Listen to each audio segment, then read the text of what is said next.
కైలాస శిఖరం మీదున్న పరమశివుడి దర్శనం చేస్తానని హిమాలయ పర్వతాల దగ్గర ఉన్నటువంటి మానస సరోవరాన్ని దాటి కాళ్లతో నేను ఎక్కడమా అని కాళ్లతో ఎక్కడం మానేసి ఈ రెండు కాళ్ళు తీసి పైకి కట్టేసుకుని మోకాళ్లతో డేర్కుంటూ పర్వతం ఎక్కారు. ఎక్కితే ఈ కింద ఉండేటటువంటి చర్మము అన్ని పోయి ఎముకలు పైకి వచ్చేస్తే చీకటి పడిపోయిన డేకుతుంటే ఆయనకి దారి కనపడదని అక్కడ ఉండేటటువంటి మహాసర్పాలు పడగల విప్పి తమ పడగల మీద ఉన్నటువంటి మణుల కాంతిలో దారి చూపిస్తుంది. ఆయన భక్తికి పరవశించిపోయి వృద్ధుడి రూపంలో పరమశివుడు వచ్చారు. వచ్చి దర్శనమిచ్చి ఎంత సాహసం చేశావప్పర్, ఇంత సాహసం చెయ్యకు, నీకు నేను తిరువయ్యూరులో దర్శనమిస్తాను వెళ్ళమన్నారు. కన్ను మూసి కన్ను తెరిచేటప్పటికి ఆరోగ్యంతో తిరువయ్యూరులో ఉన్నారు upper. Beyond any doubt prove చేశారండి శివభక్తి ఎంత గొప్ప స్థితికి తీసుకెడుతుందో నాయనార్లు చాలా మంది. ఈ సమస్త ప్రపంచం ఒక శివలింగంగా కనపడింది.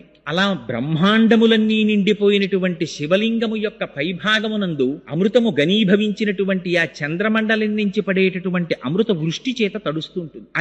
అది చల్లగా ఉంటే సమస్త ప్రాణులు చల్లగా ఉన్నట్లు లెక్క, సమస్త బ్రహ్మాండములలో ఉన్నవారు సంతోషంగా ఉన్నట్లు లెక్క. అందుకే శివలింగం మీద ధారాపాత్ర అని ఒక పాత్ర పెట్టి దానిలో నీరు పోసి దానికి కింద రంధ్రం ఏర్పరిచి సర్వకాలముల యందు దాంట్లోంచి జలములు జారి శివలింగం మీద పడేటట్టుగా ఏర్పాటు చేస్తారు. ఆ శివలింగం చాలా ఆశ్చర్యకరమైనటువంటి స్వరూపం. అసలు అది రూపముతో కూడినటువంటిది అందామా అంటే దానికి కళ్ళు లేవు, ముక్కు లేవు, చెవులు లేవు, నోరు లేదు. పోనీ రూపము లేనివాడు అరూపి, అసలు ఏమీ రూపం లేదండి అందామా, ఆయనకి రూపం లేకుండా లేడు. ఏదో ఒక లింగ స్వరూపం అని ఒక స్వరూపం ఒకటి ఉంది. పీఠం అంబమయం సర్వం శివలింగైశ్చ చిన్మయం సాకారంచ నిరాకారం నిర్గుణంచ గుణాత్మకం తత్వం తత్ పరమం బ్రహ్మ ఇది వేదాంత డిండిమహ అంటారు శంకరాచార్యుల వారు వేదాంత డిండిమల్లో. ఆ కింద ఉండేటటువంటి పీఠమంతా అమ్మవారు, పైన ఉండేటటువంటి చిన్మయ స్వరూపమే పరమశివుడు. వాళ్ళిద్దరూ విడివడి ఉండేటటువంటి స్వభావం ఉన్నవారు కారు, సర్వకాలముల యందు ఒకరితో ఒకరు కలిసి ఉంటారు.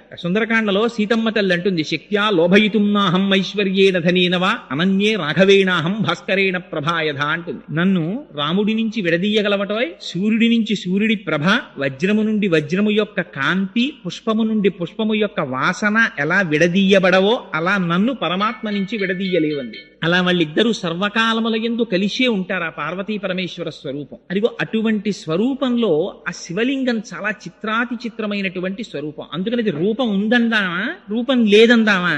రూపము లేదనడానికి అక్కడ లింగ స్వరూపం, రూపం ఉన్నదనడానికి దానికి కాళ్ళు చేతులు లేవు. అందుకని దాన్ని అరూపరూపి అన్నారు. రూపము లేదనడానికి లేదు, రూపం ఉన్నదనడానికి లేదు. మరి ఏమిటది అంటే అరూపరూపి. అందుకని అదేమిటి లింగము అంటే ఏమిటి గుర్తు? అనంత కోటి బ్రహ్మాండములు నిండిపోయినటువంటి పరమాత్మని మీరు దేనితో చూపిస్తారు? చూపించడం కుదరదు. అందుకని లింగియా ఒక గుర్తు పెట్టారంతే, ఇదే పరమాత్మ అని అభిషేకం చేస్తున్నారు. అందుకే ఉపాసన దగ్గరికి వెళ్ళేటప్పటికి లింగోపాసన ఒక స్థాయి పైన ఉంటుంది. ఆ ఉపాసకులని క్రింది స్థాయి ఉపాసకులు చెనకడం కష్టం. అందుకనది లింగోపాసనం అనేటటువంటిది సామాన్యమైనటువంటి విషయం కాదు. ఆయనే సాకారమూర్తిగా ఉన్నప్పుడు సాంబ సదాశివుడై దర్శనమిస్తారు. సా అంబ అమ్మవారితో కలిసినటువంటి వాడై సగుణాకారంబుగా చూపవే చిన్నీరేజ విహారమత్వ మధుపా శ్రీకాళహస్తీశ్వర అంటాడు ధూర్జటి స్వామి.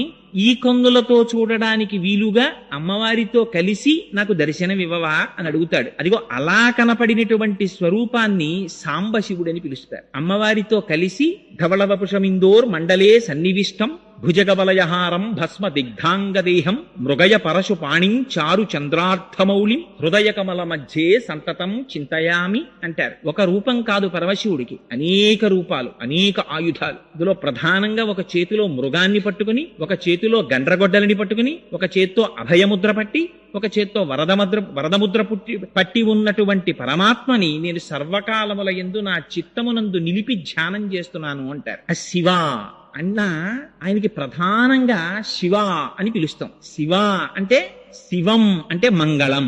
దానికి కొన్ని అర్థాలు చెప్పారు. మంగళము, కళ్యాణము, శ్రేయస్సు, భద్రము, ఈ అర్థములతో కూడినటువంటి మాటకే శివం అని పేరు. కాబట్టి శివ అంటే ఏమిటి? ఎక్కడెక్కడ శుభం కావాలని కోరుకుంటున్నారో అక్కడ శివారాధన జరిగి తీరవలే. ఎక్కడెక్కడ కళ్యాణము కావాలనుకుంటున్నారో అక్కడక్కడ శివారాధన జరిగి తీరవలే. ఎక్కడెక్కడ మీరు కళ్యాణము, భద్రము, శ్రేయస్సు, క్షేమము, యోగము, శాంతి వీటిని కోరుతున్నారో అక్కడక్కడ శివాభిషేకం జరుగుతూనే ఉండాలి. అందుకే పుట్టకోడిని నక్షత్రంలో పిల్లవాడు పుట్టాడండి, శివాభిషేకం చేసుకోండి. ఏమండి దుర్నిమిత్తములు కనపడుతున్నాయి, శివాభిషేకం చేసుకోండి. జాతకంలో రాకూడని గ్రహం వచ్చింది, పరమేశ్వరుడికి అభిషేకం చేయించుకోండి. నా రుద్రో రుద్రమర్చయేత్. ఆయన్ని న్యాసం చేసుకుని ఆవాహన చేసుకుని అప్పుడు కూర్చుని శివాభిషేకం చేస్తారు. అదిగో అంత పరమ పవిత్రమైనటువంటి ఆ శివ అన్న నామం ఆయన సర్వకాలముల యందు శ్రేయస్సును చేకూరుస్తాడు. ప్రధానంగా విష్ణు భగవానుడి గురించి కీర్తించినటువంటి భాగవతంలో వ్యాస భగవానుడు ఒక కథ చెప్పారు. దేని గురించి చెప్పారు? దక్ష ప్రజాపతి చేసినటువంటి నిరీశ్వర యాగం గురించి చెప్పారు. అందరినీ పిలుస్తాను, శివుడు మాత్రం అక్కర్లేదన్నాడు దక్షుడు. చేసుకోమన్నారు. అడ్డెవరు వస్తారు? చేసుకో, దానికి ఉంది, నీ ఇష్టం, చేయమన్నారు. చేశాడు. ఏమైంది? చేస్తున్నది యజ్ఞం, కావలసినది యజ్ఞము యొక్క ఫలితం. యజ్ఞమనబడేటటువంటి కర్మ జడం, తనంత తానుగా అదేం ఫలితం ఇవ్వదు. ఆ కర్మ చేత ప్రీతి పొందినటువంటి భగవానుడు తత్సంబంధమైనటువంటి క్రతువుకు మంగళాన్ని ఫలితాన్ని ఇవ్వాలి. కానీ నాకు ఈశ్వరుడు అక్కర్లేదన్నాడు, నాకు శివుడు అక్కర్లేదన్నాడు. యాగం చేశాడు. ఏమైంది? చిట్ట చివరికి ఏ తల్లి అనంతకోటి బ్రహ్మాండములు నిండి నిబిడీకృతపై పరమశివుని యొక్క ఇల్లాలైందో అటువంటి తల్లి తనకి కుమార్తెగా పుడితే ఆ వైభవాన్ని గుర్తెరగలేక ఆవిడ్ని కూతురుగా విడిచిపెట్టుకున్నాడు. ఆ తల్లి ఒక్క మాట అంది చిట్ట చివర, అగ్నిగుండంలో ప్రవేశించింది. ఎవ్వరూ కూడా చిట్ట చివర శరీరాన్ని త్యాగం చేసేసే ముందు అప్పుడు అబద్ధం చెప్పవలసినటువంటి అవసరం ఎవరికీ ఉండదు కదండి. అప్పుడు సత్యమే పలుకుతారు. అంతకన్నా సత్యమే ఉండాలి. ఆ తల్లి ఒక మాట చెప్పింది, తెలిసి తెలియక దక్ష నువ్వు ఒక ఘోరమైనటువంటి పని చేశావు. ఏమిటి నువ్వు చేసినటువంటి? భవాద్వేష్టి నహో శివాహ శివేతిరహ. నువ్వు భవుడైనటువంటి పరమశివుణ్ణి ద్వేషించావు. ఆయనకి లింగపురాణంలో భవ అంటే సంజీవనం సమస్తస్య జగత సలిలాత్మిక భవ ఇత్యుచ్యతే మూర్తిర్భవస్య పరమాత్మనః. ఆయన నీటి రూపాన్ని పొంది ఈ సమస్త జగత్తుని నిలబెడుతున్నాడు పరమశివుడు. నీరు లేకపోతే ఈ జగత్తు లేదు. అటువంటి పరమశివుణ్ణి, అటువంటి మంగళప్రదమైన మూర్తిని నువ్వు ద్వేషించావు. నాకు అక్కర్లేదు శివుడు అన్నారు. ఇది తెలియక చాలా మంది క్షేత్రాలు కడతారు. పరమశివుడు అందమైనటువంటి చిత్రం ఒకటి కొంటారు. మూడో నాడు ఎవరో చెప్తారు, తెలిసి తెలియని వాళ్ళు, ఏమండి ఇంట్లో శివుడి ఫోటో ఉండకూడదు, తీసుకెళ్లి పెట్టేయండి అని. శివాలయం ఒకటి తేరగా దొరుకుతుంది, తీసుకొచ్చి తెల్లవారేటప్పటికి శివాలయాల్లో పెట్టేస్తుంటారు. దాని గురించే భాగవతం మాట్లాడింది. అవి పిచ్చి పనులు. శివాలయానికి తీసుకొచ్చి శివుడి ఫోటో పెట్టేయడం ఏమిటి? నీకు మంగళం అక్కర్లేకపోతే, నీకు శ్రేయస్సు అక్కర్లేకపోతే, నీకు కళ్యాణం అక్కర్లేకపోతే, నీకు సుఖశాంతులు అక్కర్లేకపోతే నువ్వు శివుణ్ణి విడిచిపెట్టేసుకో, అభ్యంతరం ఏం లేదు. నీకు అశాంతి కావాలంటే, అమంగళమే కోరుకుంటే శివుడు నాకు అక్కర్లేదని చెప్పచ్చు. శివుడు అంటేనే మంగళం. అందుకని పోతన గారు, వ్యాసుల వారు నిర్ద్వందంగా చెప్పారు, నువ్వు శివుడు అక్కర్లేదని నిరీశ్వర యాగం చేశావు, అమంగళం జరుగుతుందని చెప్పి అమ్మవారు దేహత్యాగం చేసింది. ఏమైంది? మొదలెట్టిన యాగం తుట్టతుదకి చేసినటువంటి దక్ష ప్రజాపతి యొక్క శిరస్సు తెగి కింద పడిపోయింది. మనకి నేర్పింది భాగవతం. శివకేశవుల మధ్య భేదాన్ని చూడకు, శివుడు వద్దని అనకు. శివుడు అంటేనే మంగళ స్వరూపము. ఆయన పేరు శంభుః. శం అంటే సుఖము, భావయతి శంభుః. ఎవరు ఈ సుఖాన్ని ఇస్తున్నాడో ఆయనకి శంభుః అని పేరు. ఏమిటి సుఖం? నీకు జీవితంలో తెల్లవారి లేస్తే కోరేటటువంటి కామ్యమైనటువంటి కోరికల దగ్గర నుంచి పునరావృత్తి రహితమైనటువంటి శాశ్వత శివ సాయుధ్యమును ఇయ్యగలిగినటువంటి జ్ఞానము వరకు ఇయ్యగలిగినటువంటి వాడు పరమశివుడు. అందుకే ఎక్కడెక్కడ శివ కటాక్షము కలుగుతుందో అక్కడక్కడ జ్ఞానము ప్రసరిస్తుంది. అందుచేతనే ఆ మహానుభావుడికి శంభుః అని పేరు. ఆయన ఎటువంటి శివుడుట? శివానంద లహరిలో శంకర భగవత్పాదాచార్యులు వారు ఒక స్తోత్రం చేశారు. ఆ స్తోత్రంలో అంటారు, భృంగీచ్ఛానటనోత్కటక్కరిమతగ్రాహీ స్ఫురన్మాధవ హ్లాదో నాదయుతో మహాసితవపు పంచేషు బాణాదృత సత్తక్ష సుమనోవనేషన పునః సాక్షాన్మదీయే మనో రాజీవే భ్రమరాధిపో విహరతాం శ్రీశైల వాసీ విభు అంటారు. ఈ మనోరాజీవము, ఈ మనస్సనబడేటటువంటి పద్మములో విహరించేటటువంటి తుమ్మిద స్వరూపంతో ఉంటాడట. ఈ లోపల ఉండేటటువంటి ఈ మన పుష్పం మంచి సుగంధంతో ఉండాలి, పరిమళ భరితమై ఉండాలి, స్వచ్ఛంగా ఉండాలి, మకరందంతో కూడినదై ఉండాలి. అందులో ఏది ఉండాలి? ఎప్పుడు భక్తి అనబడేటటువంటిది ఉండాలి. ఎక్కడెక్కడ భక్తి ఉంటుందో అక్కడ ఆ భక్తి అనేటటువంటి రసాన్ని స్వీకరించడానికి పరమశివుడు లోపల దాని చుట్టూ తిరుగుతూ ఉంటాడట. అందుకని ఆ మనస్సు భక్తితో కూడిన నాడు మాత్రమే జ్ఞానమబ్బి మనోలయం అవుతుంది. లేకపోతే శంకర భగవత్పాదులంతటి వారు శివానంద లహరిలో ఎంత గొప్ప కోరిక కోరారంటే, సామాన్యమైన కోరిక కోరారా?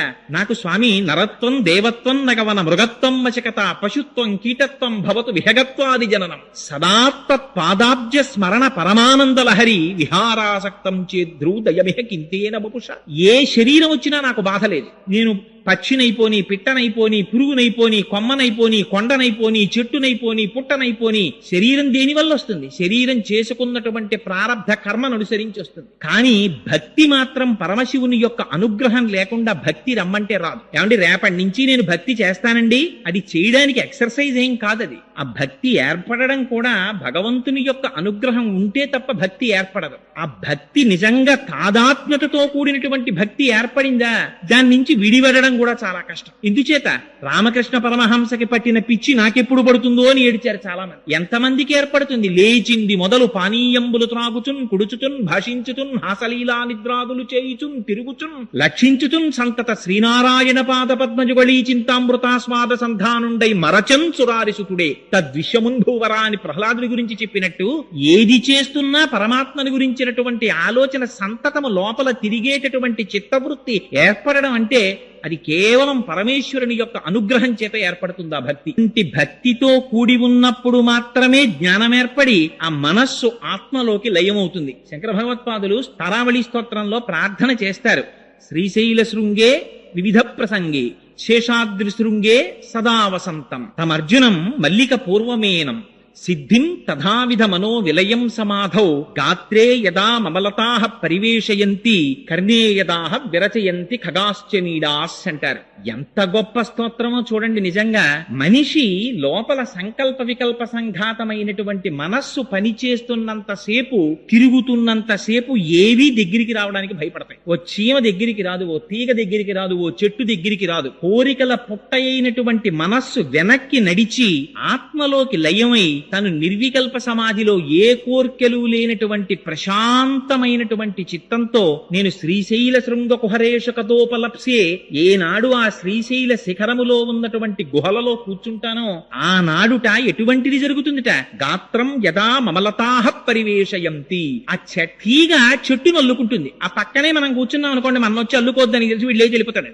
ఎంతగా మనస్సు లయమైపోయినటువంటి స్థితికి నేను చేరుకోవాలంటే తీగలు భయపడకూడదు నన్ను అల్లుకోవడానికి, పక్షులు భయపడకూడదు నా చెవులలో పుల్లలు పెట్టి వాటిలో గూళ్లు కట్టుకోవడానికి. అంతగా మనోలయమైపోయినటువంటి స్థితి నాకు ఆ శ్రీశైల క్షేత్రంలో ఎప్పుడబ్బుతుందో అని స్తోత్రం చేశారు శంకరాచార్యుల వారు. అటువంటి స్వరూపం ఆ లింగ స్వరూపం. అది సామాన్యమైనటువంటి స్వరూపం కాదు. మన అదృష్టం ఏమిటంటే ఈ కార్తీక మాసంలో కృత్తికా నక్షత్రంతో పౌర్ణమి నాడు సాయంకాలం రాత్రి వేళ ఆ జ్యోతి స్వరూపంగా లింగం ఏర్పడింది. అరుణాచలంలో మహానుభావుడు ఆత్మదర్శనాన్ని పొందినటువంటి రమణ భగవానులు అంతటి వారు కూడా జ్ఞాని ఎన్నడూ భక్తిని విడిచిపెట్టడు అనడానికి ఇంకంతకన్నా ఉదాహరణ ఏమిటి? ఒకేసారి ముగ్గురు మహాపురుషులు దక్షిణ భారతదేశంలో కదలాడారు. ఒకరు చంద్రశేఖర పరమాచార్యులు, ఒకరు భగవాన్ రమణులు, ఒకరు మహర్షి అరబిందో.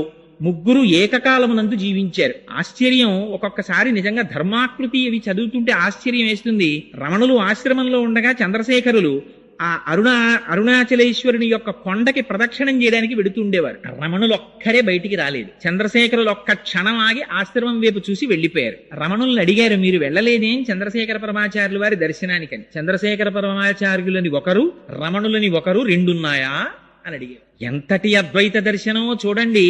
అసలు దాని నుంచి జారలేదు రమణులు ఎప్పుడు. తొట్టతొదన శరీరానికి సర్కోమా పుట్టి రక్తం కారిపోతున్నప్పుడు కూడా, 104 జ్వరంతో శరీరం ఊగిపోతున్నప్పుడు కూడా, మీకు ఇప్పుడు కూడా స్వామి భగవాన్ మీరు ఇప్పుడు కూడా ఆత్మచింతనతోనే ఉన్నారా అంటే, గంధపు చెట్టుని పట్టి కొట్టినా, చెరుకు కర్రని పట్టి కత్తితో నరికినా, మోకాలకు పెట్టి విరిచినా, దంతముల మధ్య పెట్టి నలిపినా తీపి తప్ప చేదు రాదు. ఆత్మజ్ఞానము అబ్బినటువంటి వాడికి ఏమి చేసినా శరీరాన్ని ఆత్మస్థాయి నుండి దిగజారడు అని అటువంటి స్థితిని పొందారు మహానుభావులు. అందుకే ఆ అరుణాచల లింగం గురించి ఎన్ని స్తోత్రాలు చేశారు. అదిగో అటువంటిది ఆ కృత్తికా నక్షత్రంతో కూడినటువంటి పౌర్ణమి నాడు కార్తీక మాసంలో ఏర్పడింది ఆ జ్యోతిస్తంభం. అదే మనం ఎక్కడ చెప్పినా కూడా 12 జ్యోతిర్లింగములు అని పేరు పెట్టి చెప్పి ఆ జ్యోతిర్లింగంగానే అజ్ఞానాన్ని మటుమాయం చేయగలిగినటువంటి లింగ స్వరూపాన్ని ధ్యానం చేస్తాం. అటువంటి వాటిలో పరమ ప్రఖ్యాతమైనటువంటి స్వరూపం కపిల తీర్థంలో ఉన్నటువంటి ఒక లింగం. ఇవాళ ఎందుకు ఈ విషయాన్ని ప్రస్తావన చేయవలసి వచ్చిందంటే, నాకు పాపం చాలా మంది ఫోన్ చేశారు. ఏమండి ఒక్కసారి ఆ కపిల తీర్థం గురించి 4 మాటలు చెప్పండి అని అడిగారు. ఈ మధ్య రామారావుపేట శివాలయంలో ఉపన్యాసం చెప్తూ కపిల తీర్థానికి జరిగేటటువంటి అన్నాభిషేకం గురించి ప్రస్తావన చేస్తే చాలా మంది ఈ మాట ఎక్కడైనా చెప్పినప్పుడు కపిల తీర్థం గురించి ఒక 4 మాటలు చెప్పండి అని అడిగారు. కపిల తీర్థం గురించి చెప్పడం అంటే శివలింగం గురించి చెప్పడమే. ఎందుకని అంటే శివలింగములు ఏర్పడడం దృష్ట్యా 7 రకాలుగా ఏర్పడతాయి. ఒకటి మృణ్మయములు అంటారు, అంటే మట్టితో చేయబడినటువంటి లింగం అయితే దాన్ని మృణ్మయ లింగము అంటారు. రెండవ దాన్ని సైకత లింగము అంటారు, అంటే తాత్కాలికంగా పూజ చెయ్యడానికి కానీ లేదా ఇతర పద్ధతులలో కానీ ఇసుకతో చేసినటువంటి లింగం అయితే దానికి సైకత లింగం అని పేరు. మూడవ దానిని లోహజ లింగము అంటారు. లోహంతో చేయబడినటువంటి లింగం అయితే అది లోహజ లింగం, బంగారము వెండి మొదలైన దాంతో. నాలుగవది రత్నజ లింగము అంటారు. రత్నములతో చేయబడినటువంటి లింగ స్వరూపం అయితే దాన్ని రత్నజ లింగం అంటారు. ఆ తరువాత వచ్చేటటువంటిది 5వ తరహా లింగం చెక్కతో చేయబడినటువంటిది, దారువుతో చేయబడినటువంటి లింగాన్ని 5వది. ఆ తరువాత చేయబడినటువంటి లింగం ఈ రాతితోంచి శైలజ లింగము అని, ఈ రాతిలోంచి చేయబడినటువంటి లింగాలు. ఇలా 7 రకాలుగా లింగములు తయారవుతాయి. ప్రతిష్ఠ దృష్ట్యా అంటే స్వామివారి శివలింగాన్ని ప్రతిష్ఠ చేసేటటువంటి పద్ధతిలో ఆలోచన చేసినప్పుడు 6 రకాలుగా చెప్తారు శివలింగాన్ని. మొట్టమొదటిది స్వయంభూలింగములు అంటారు. అది ఒకళ్ళు ప్రతిష్ఠ చేసింది కాదు, అది కాలంలో ఎప్పుడు ఏర్పడిందో ఎవ్వరికీ తెలియదు. తనంత తానుగా ఏర్పడినటువంటి శివలింగం. శ్రీశైలంలో ఏర్పడినది, రామేశ్వరంలో ఏర్పడినది. ఇలాంటి రామేశ్వరంలోది రామచంద్రమూర్తి ప్రతిష్ఠ చేశారని, శ్రీశైలంలో వారణాసిలో అలాంటి చోట్ల కేదారేశ్వరంలో అలాంటి చోట ఏర్పడినటువంటి శివలింగములకు అవి స్వయంభూలింగాలు. రెండవది దివ్యలింగములు అంటారు. దివ్యలింగములంటే దేవతల చేత ప్రతిష్ఠ చేయబడినటువంటి లింగములు. ఇక్కడ మనకి శ్యామలకోట సంస్థానంలో సామర్లకోట అంటారే, అక్కడ ప్రతిష్ఠ చేయబడినది. ఇలాంటి వాటిని దివ్యలింగములు అంటారు. ఇవి ఒకదానికన్నా ఒకటి కిందకు ఉంటాయి. మూడవ లింగం ఆర్షలింగములు అంటారు, అంటే మహర్షులు స్థాపించినటువంటి లింగములు. నాలుగవ వాటిని మానుషలింగములు అంటారు, అంటే మనుష్యులు ప్రతిష్ఠ చేసినటువంటి లింగాలు. 5వది రాక్షస లింగములు అంటారు, అంటే రాక్షసులు కూడా శివలింగాన్ని ప్రతిష్ఠ చేస్తారు, అందుకని వాటిని రాక్షస లింగములు అంటారు. ఆ తరువాత 6వ లింగాన్ని అవి సహజలింగములు అంటారు. అవి ప్రకృతిలో తనంత తానుగా శివలింగం ఏర్పడి తనంత తాను ధారాపాత్ర ఏర్పడి తనంత తాను అభిషేకం జరిగిపోతుంటుంది. అలా జరుగుతుందా అండి అని మీకు అనుమానం రావచ్చు. మీరు ఎప్పుడైనా అరకు వెళ్ళినప్పుడు బుర్రా కేవ్స్ అని చెప్పి ఉన్నాయి మనకి, చాలా మంది చూడ్డానికి వెడుతూ ఉంటారు. మీరు వెడితే ఇప్పటికీ చూడొచ్చు, నది కొండని తొలుచుకుంటూ వెళ్ళిపోయింది. వెళ్ళిపోతే ఆశ్చర్యం ఏమంటే అక్కడ ఒక శివలింగం ఏర్పడ్డాయి. ఆ శివలింగాలు పైన ఎక్కడో కొండ యొక్క ఉపరితలం ఉంటుంది. ఆ కొండ ఉపరితలం మించి ఖచ్చితంగా ఈ శివలింగం ఏర్పడిన దాని మీదకి సన్నటి ధార ఎడతెరిపి లేకుండా రాత్రింబాళ్ళు పడిపోతుంటుంది. ఆ పడిపోతున్నది శివలింగం పెరిగిపోతుంటుంది. అది విచిత్రం. అది పెరిగి పెద్దదైపోయి అక్కడికి వెడితే మనకి బుర్రా కేవ్స్ లో చూపిస్తారు, పెరిగి పెద్దదైపోయి శివలింగం స్తంభంలా పెరిగి పెరిగి మళ్ళీ వెళ్లి కొండని ముట్టుకుంటుంది. అలా నీళ్లు పడి ఆ శివలింగం అలా పెరుగుతూ ఉంటుంది. ఇప్పటికీ బుర్రా కేవ్స్ లో అటువంటి శివలింగాలు ఉన్నాయి. ఇప్పటికీ అభిషేక తీర్థం పడుతూ పెరుగుతున్న శివలింగాలు. అదిగో అటువంటి లింగములని సహజముగా ఏర్పడినటువంటి లింగములు అంటారు. ఆ తరువాతది బాణలింగం. బాణలింగం అంటే నర్మదా నదిలో ఉండేటటువంటి శిలల్ని నీటి యొక్క వేగము ఒరుచుకుంటూ వెళ్లడం చేత ఏర్పడినటువంటి లింగములను బాణలింగములు అని పిలుస్తారు. ఈ విధంగా ప్రతిష్ఠ దృష్ట్యా ఆ శివలింగాల్ని 7 రకాలుగా విభజించారు. అందులో పరమపావనమైనటువంటి లింగమూర్తి ఆ కపిల తీర్థంలో ఉన్నారు. మనకి వెంకటాచలం తెల్లవారి లేస్తే తెలుగువారికి కొంగు బంగారం వెంకటేశ్వర స్వామి వారు. వెంకటేశ్వర స్వామి వారి దర్శనం చెయ్యనటువంటి వారు ఎవ్వరూ ఉండరు. తెల్లవారి లేస్తే ఏ కష్టం వచ్చినా ఏ సుఖం వచ్చినా ఆ స్వామి సన్నిధానంలో చెప్పుకుంటాం, ఆయన దగ్గరికి పరిగెడతాం. ఆ వెంకటేశ్వర స్వామి వారు వెలిసినటువంటి 7 కొండలు ఎంత ప్రాచీనమైనవో ఆ బ్రహ్మాండ పురాణంలో ఒక మాట చెప్తారు, వరాహ పురాణంలో. అందులో కృతే వృషాద్రిం వక్షంతి త్రేతాయాం అంజనాచలం ద్వాపరే శేషశైలంతు కలౌ వెంకటాచలం నామాని యుగభేదేన శైలాస్థాస్య భవంతి. కృతయుగంలో దాన్ని వృషాద్రి అని పిలిచారు, త్రేతాయుగంలో అంజనాద్రి అని పిలిచారు, ఆ తరువాత ద్వాపర యుగంలో శేషాద్రి అని పిలిచారు, కలియుగంలో వెంకటాద్రి అని పిలుస్తున్నారు. యుగములు మారిపోయాయి, కానీ ఆ కొండ మాత్రం అలాగే ఉంది. ఆ కొండ ఎంత ప్రాచీనమో కొండ కింద ఉన్నటువంటి ఆ కపిల తీర్థ క్షేత్రంలో ఉన్నటువంటి శివలింగము కూడా అంతే ప్రాచీనం. ఎందుకని? అది స్వయంభూ. ఎప్పుడు ఏర్పడిందో ఎవ్వరికీ తెలియదు కపిల తీర్థం. ఎందుకు చెప్తున్నానంటే ఈ మాట, కపిల తీర్థానికి మీరు ఈ మాట వెళ్ళినప్పుడు, తిరుమల క్షేత్రానికి వెళ్ళినప్పుడు తప్పకుండా కపిల తీర్థానికి వెళ్ళండి. వెళ్ళి దర్శనం చెయ్యండి. వెంకటేశ్వరుడు ఒకడు, పరమశివుడు ఒకడు కారు, ఇద్దరూ ఒకటే. ఎందుచేత అంటే చంద్రశేఖర పరమాచార్యులు ఒక అద్భుతమైనటువంటి మాట చెప్తుండేవారు. తిరుమలై. తిరుమలై అంటే ఏమిటండి? తిరు అంటే శ్రీ అని అర్థం, గౌరవవాచకం. మలై అంటే శైలము, కొండ. దాని పేరేమిటి? శ్రీశైలము. తిరుమల నంబి అని శ్రీ మహావిష్ణువుని కొలిచినటువంటి మహాభక్తులు తిరుమల నంబి. ఆయన్ని సంస్కృతంలో పిలవవలసి వస్తే శ్రీశైల పూర్ణులు అని పిలుస్తారు ఆయన్ని. ఇది శ్రీశైలమే. తిరుమలై అంటే శ్రీశైలం, శ్రీశైలం అన్నా శ్రీశైలమే. రెండు శ్రీశైలాలే. రెండు శ్రీశైలాల్లోనూ ఇక్కడ కరచరణాదులతో కూడినటువంటి స్వామి ఉన్నారు, అక్కడ కరచరణాదులతో కనపడనటువంటి అరూపరూపి అయిన పరమాత్మ ఉన్నారు. ఒకే పరమాత్మ ఏకస్త్వమేవ బహుధా భవభాసి లోకే నిశంకధీర్ వృషభకేతన మల్లినాథ శ్రీభ్రామరి ప్రియ సుఖాశ్రయ లోకనాథ అన్నట్టుగా ఒక పరమాత్మే రెండు రూపాలుగా దర్శనమిస్తున్నారు అక్కడ. అందుచేత రెండు కాదు ఉన్న పదార్థాలు. అందుకని ఆ కొండ ఎంత ప్రాచీనమో కపిల తీర్థంలో ఉన్నటువంటి స్వామి కూడా అంత ప్రాచీనం. ఆ కపిల తీర్థం ఎంత గొప్పదంటే, పూర్వకాలంలో ఎప్పుడో కృతయుగంలో కపిల మహర్షి పాతాళ లోకంలో శివలింగాన్ని ఒక దాన్ని, వెలిసినటువంటి శివలింగానికి పూజ చేసి ధ్యానం చేస్తుండేవారు. ఆ శివలింగం పెరుగుతూ పెరుగుతూ పైకొచ్చింది. అది భూమిని బద్దలు చేసుకుని పైకొచ్చింది. పైకొచ్చి ఇంకా ఇంకా పెరుగుతోంది. పెరుగుతుంటే కామధేనువు గబగబా పరిగెత్తుకొచ్చింది. బ్రహ్మగారు ఆవు రూపంలో వచ్చారు, శ్రీ మహావిష్ణువు గోపాల బాలుడి రూపంలో వచ్చారు. ఈ ఆవు క్షీరధారల్ని అభిషేకించింది, శ్రీ మహావిష్ణువు కాపు కాశారు. ఈ కామధేనువు వచ్చి తన కాలి గిట్ట తీసి శివలింగం మీద పెట్టి ప్రార్థన చేసింది.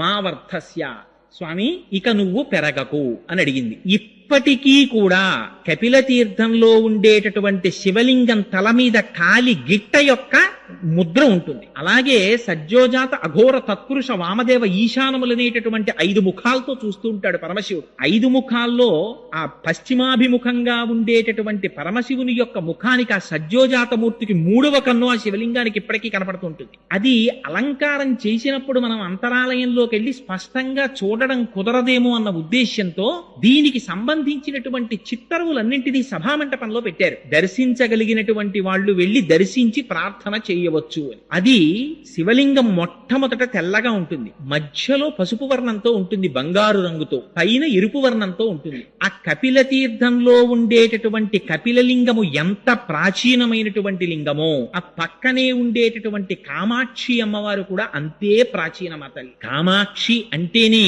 కామ అంటే అందమైన అక్షి కందులు కలది కాదు కాదు. కామ అంటే కోరికలను కేవలం తన చూపుల చేత ఇయ్యగలిగినటువంటి తల్లి. శంకరులు సౌందర్యలహరిలో స్తోత్రం చేస్తారు. నఖైర్నాక స్త్రీణాం కరకమల సంకోచ శితిభిః స్తరూణాం దివ్యానాం హసతయవతే చండిచరణౌ ఫలాని స్వస్థేభ్యః కిసలయ కరాగ్రేణ దదత దరిద్రేభ్యో భద్రాం శ్రియమనిష మహాత్మాయ దదతౌ అంటారు. అమ్మ మాకు బెంగలేదమ్మా, మేము ఎక్కడున్నా సరే మాకు కామధేను అక్కర్లేదు, కల్పవృక్షం అక్కర్లేదు, అవన్నీ దేవతల దగ్గర ఉన్నాయి, వాళ్ళు ప్రార్థన చేస్తారు. మాకేం కావాలి, మాకేం బెంగలేదు, మేము ఎక్కడున్నా సరే మాకు ఆపదొచ్చిందా అమ్మా అని ఒక్క పిలుపు పిలుస్తాం అంతే.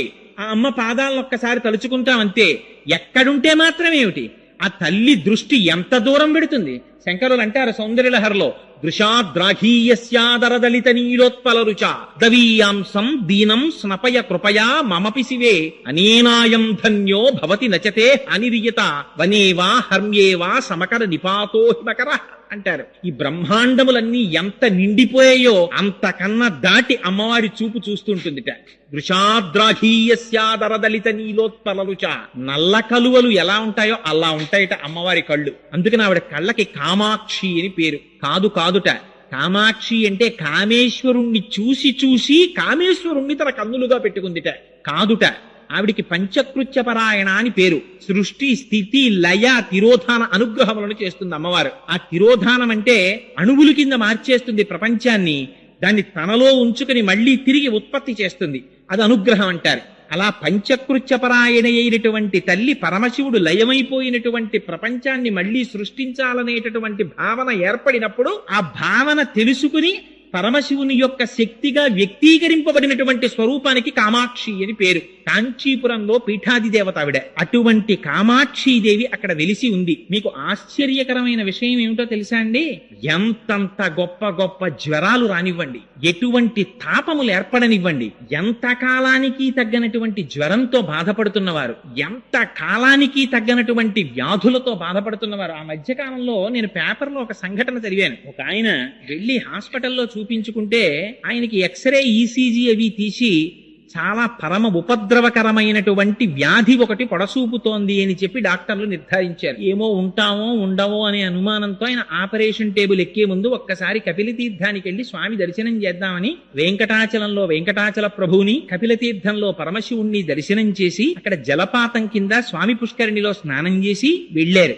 వెడితే ఆయన్ని మళ్లీ ఆపరేషన్ టేబుల్ మీదకి తీసుకెళ్లే ముందు చూస్తే అందులో ఇంతకు ముందు కనపడినటువంటి వ్యాధి కనపడలేదట. ఇది అబద్ధమని మీరు అనుకుంటారేమో. మీకు కాకినాడలోనే జరిగిన యథార్థమైన సంఘటన ఒకటి చెప్తాను. హైదరాబాద్ లో మహామహోపాధ్యాయ బిరుదాంకితులు పుల్లెల శ్రీరామచంద్రుడు గారని ఉన్నారు. ఆయన 5 సంవత్సరాల క్రితం ఆయనకి హార్ట్ స్ట్రోక్ వచ్చింది. వస్తే ఆయనకి ఎందరో ఐఏఎస్లు శిష్యులు ఉన్నారు. గబగబా ఆయన్ని తీసుకెళ్లారు హాస్పిటల్కి. సోమరాజు గారని చాలా ఫేమస్ కార్డియాలజిస్ట్. ఆయన చూసి నువ్వు ఇంటికి వెడితే మరణిస్తావు, బైపాస్ సర్జరీ చెయ్యాలన్నారు. వేదమునందు ఆయనకి ఎంతటి నమ్మకం అంటే అదండి భక్తి అంటే, అది ధృతి అంటే. ఈ హృదయ పుండరీకమునందు ఇంతకాలం సీతారాములకి గుడి కట్టి పూజ చేశాను. అటువంటి గుండెకాయని నీ కత్తులతో కిలుకుతావా? మా స్వామి పాదములకు తగలదా కత్తి? వీల్లేదన్నారు అని పక్క దిగి వెళ్ళిపోయారు. వాళ్ళు ఇచ్చిన మందులు పొద్దున్న వేసుకుంటే మత్తుగా ఉంటుందని మధ్యాహ్న కాలం కూర్చుని వేదములలో ఉండేటటువంటి సూర్యమంత్రములన్నిటినీ తీసుకుని తత్తుల్యంగా వాటిలో ఆరోగ్యం భాస్కరాదిచ్చేత్ అద్భుతమైనటువంటి శ్లోకాలు రాశారు. రాసి వాళ్ళ నాన్నగారు మహాపండితులు, ఆయన ప్రార్థనా శ్లోకాలు చేశారట ఆయన శరీరంతో ఉన్నప్పుడు. మహానుభావుడు మన పట్టణంలో ఉప్పులూరి కామేశ్వరరావు గారని మీరు వినే ఉంటారు, ఫిజిక్స్ లెక్చరర్ గారు. ఆయన మహర్షి సదృశులు ఫిజిక్స్ లో. ఆయన వ్రాసినటువంటి ఆ శ్లోకాలని విని మొన్న హైదరాబాద్ లోను ఈ శ్లోకములు ఎట్టి పరిస్థితుల్లో చెక్కు చెదిరిపోకూడదని రామోజీ ఫిలిం సిటీ నుంచి ఒక ఆర్టిస్ట్ ని తీసుకొచ్చి, ఒక సింగర్ ని తీసుకొచ్చి వాటిని సీడీస్ చేశారు. ఒక పక్క నుంచి వేదమంత్రం పెడుతూ ఉంటుంది, ఒక పక్క నుంచి శ్లోకం పెడుతూ ఉంటుంది. అవి త్వరలో ఆవిష్కరింపబడబోతున్నాయి ఆ క్యాసెట్స్. ఎంత శక్తివంతంగా వచ్చాయంటే ఆ క్యాసెట్స్, ఆ మంత్రాల్ని నమ్ముకొని ముందు వీటి ప్రయోగం నేను నా మీద చేసుకుంటానన్నారు శ్రీరామచంద్రుడు గారు. 5 సంవత్సరముల నుంచి పారాయణ చేస్తున్నారు. 70వ సంవత్సరంలో హార్ట్ స్ట్రోక్ వచ్చినప్పుడు హాస్పిటల్ కి తీసుకెడితే ఆపరేషన్ చెయ్యకపోతే ఒక రోజు బతకవని డాక్టర్ల చేత సర్టిఫై చేయబడినటువంటి వ్యక్తి 75వ సంవత్సరంలో ఇవాళకి కూడా ఆయన సంతోషంగా ఉన్నారు. నిన్న రాత్రి 11 గంటలకి నేను కామేశ్వరరావు గారితో మాట్లాడుతుంటే శ్రీరామచంద్రుడు గారి నుంచి హైదరాబాద్ నుంచి ఫోన్ వచ్చింది. ఆ ఫోన్ కి వారి వాణికి ఒక నమస్కారం చేశారు. అది విశ్వాసం అంటే. అందుకని కపిలతీర్థం అంటే సామాన్యమైన క్షేత్రం కాదు. అక్కడ పరమశివలింగముతో పాటుగా ఆనాడు పరమశివుడు జటాజూటంలో పట్టినటువంటి గంగ త్రిపథగయై మందాకిని, భాగీరథి, భోగవతి అనేటటువంటి పేర్లతో పాతాళానికి వెడితే ఆ భోగవతి మళ్లీ పైకుబికి అక్కడే పుష్కరిణిగా ఏర్పడింది. అది ఎంత శక్తివంతమంటే పార్వతీదేవితో పరమశివుడు ఒక మాట చెప్పాడు. పార్వతి, ఈ తీర్థము ఎంత గొప్పదో తెలుసా? ఇది సాక్షాత్తుగా కార్తీక మాసంలో ఏ రోజులు పరమ పవిత్రమైనటువంటివి మనం భావిస్తామో, శనివారాలు, సోమవారాలు, నాగుల చవితి, పౌర్ణిమ, ఏకాదశి, ద్వాదశి మొదలైనటువంటి తిథులలో మధ్యాహ్నం 12 గంటల నుంచి 12 గంటల 10 నిమిషాల వరకు ప్రతి రోజు కూడా 3 లోకములలో ఉండేటటువంటి సమస్త పరమ పావనమైనటువంటి తీర్థములన్నీ వచ్చి అక్కడ చేరుతాయిట ఆ పుష్కరిణిలో. ఆ తీర్థములో స్నానం చేస్తే ఎంతటి వారికి కూడా శరీరమునకు పట్టినటువంటి పాపరాశి ధ్వంసమైపోతుందంటారు. అంత శక్తివంతమైన పుష్కరిణి. మీకు ఇంకొక విషయం చెప్పాలి. తగ్గనటువంటి జ్వరాలు, తగ్గనటువంటి తాపములు ఉన్నటువంటి వారు అమ్మవారికి అలంకారము చేయబడినటువంటి చందన ప్రసాదం స్వీకరిస్తారు అక్కడ. అమ్మవారికి పుష్యమాసంలో పౌర్ణమి నాటికి ముందు వచ్చేటటువంటి శుక్రవారం నాడు విశేషమైన అభిషేకం చేస్తారు కామాక్షి అమ్మవారి. చేసి సాయంకాలానికి అమ్మవారి శరీరమంతా అలదడానికి కావలసినంత గంధాన్ని తీస్తారు. తీసి అందులో పన్నీరు పోస్తారు, కుంకుమ పువ్వు కలుపుతారు. ఈ చందనపు ముద్ద చేసి బయట స్వరయుక్తంగా శ్రీ సూక్త, పురుష సూక్త, అదేంటి దుర్గా సూక్త, భూసూక్త మొదలైనటువంటి సూక్తములను చదువుతూ ఉంటారు. లోపల తెర వెనకాతల అర్చకులు అమ్మవారికి ఈ చందనంతో అలంకారం చేస్తారు. మూర్తి అంతా చందనంతో అలంకారం చేసేస్తారు. చీర అమ్మవారికి చందనంతో కట్టేస్తారు. అంచులు చందనంతో తీర్చిదిద్దుతారు. అప్పుడు అలంకారం చేసి ప్రదోష వేళలో తెర తీస్తారు. తెర తీసి ఆ సమయంలో పంచవాయిద్యాలు మోగుతాయి. అప్పుడే అమ్మవారికి కుంభహారతి, సూర్యహారతి, చంద్రహారతి, నక్షత్రహారతి, మంగళహారతి, కర్పూరహారతి, ఈ హారతులన్నీ పడతారు. పట్టినప్పుడు అమ్మవారిని దర్శనం చేస్తారు. ఆ దర్శనం చేసినటువంటి వారికి ఆ మరునాటి ఉదయం అమ్మవారి ఆ రాత్రి అంతా అమ్మవారు ఆ చందనంతో ఉంటుంది. ఆ చందనాన్ని ఒలిచి ఆ చందనాన్ని ప్రసాదంగా ఇస్తారు. ఆ చందనమును లలాటమునందు ధరించినటువంటి వాళ్ళకి ఎందరికో తగ్గనటువంటి జ్వరములు, తాపములు తగ్గాయని శాస్త్రం పేర్కొంటోంది. ఎందరిదో అనుభవం. అంత గొప్ప తీర్థం కపిల తీర్థం. అక్కడ స్వామికి గడిచిపోయినటువంటి ఆశ్వీజ మాసంలో పౌర్ణమి నాడు 250 కిలోల బియ్యం అన్నం వండుతారు. వండి ఆ అన్నంతో స్వామివారికి అన్నాభిషేకం చేస్తారు. ఆ చేయబడినటువంటి అన్నాభిషేకం అయిపోయిన తర్వాత కొంత అన్నాన్ని పైన శివలింగంగా తయారు చేస్తారు. మళ్ళీ చేసి కాయగూరలు కొయ్యకుండా వంకాయలు, గుమ్మడికాయలు, పొట్లకాయలు, ఆనపకాయలు ఇలాంటి వాటిని నీటిలో ఉడికించి అన్నలింగం మీద త్రిశూలాన్ని, నాగాభరణాన్ని, వీటన్నింటినీ అలంకారం చేస్తారు. ఈ అలంకారం చేసి పైన ఉన్న శివలింగాన్ని తీసి మేళతాళాలతో తీసుకొచ్చి స్వామి పుష్కరిణిలో కలిపి ఆ మిగిలిపోయినటువంటి అన్నలింగం మీద ఉన్న అన్నాన్నంతటినీ తీసి అందులో ఈ కాయగూరలన్నింటినీ కలిపి ఆ ముద్ద తీసి ప్రసాదంగా ఇస్తారు. అటువంటి అన్నలింగ ప్రసాదమును ఎవరు స్వీకరిస్తున్నారో వాళ్ళకి ఎన్ని కోట్ల జన్మలకి కూడా ఆకలితో ఒకరి దగ్గరికి వెళ్లి చెయ్యి చాపి అడగవలసిన అవసరం లేకుండా